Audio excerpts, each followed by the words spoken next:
Y en otra información, especialistas en medio ambiente dicen que pequeños cambios hacen la diferencia. ¿A qué cambios se refieren? Acompáñenme a averiguarlo.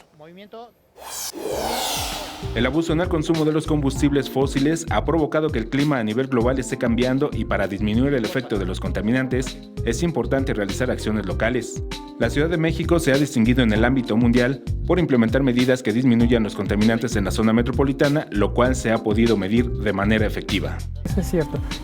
Lo que sí es cierto es que ahorita tenemos, por ejemplo, la contaminación más baja de los últimos 20 años. Uno ve los gráficos históricos de la concentración de ozono en la atmósfera en los días de más alta contaminación y actualmente la contaminación por ozono es casi la mitad de la que se tenía hace 20 años.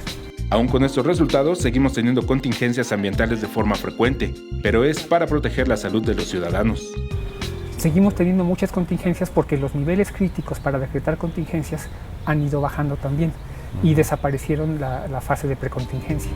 Para disminuir el problema de las partículas contaminantes en el ambiente, así como los contaminantes precursores del ozono, es necesario tomar en cuenta diferentes factores. El problema de las contingencias ambientales tiene muchos factores que están interviniendo y que no solamente son el número de coches, sino es el tipo de vehículos, es el estado de los convertidores catalíticos, es la planeación urbana de las avenidas y las calles, es la sincronización de los semáforos, es si las vialidades están en buen estado o no.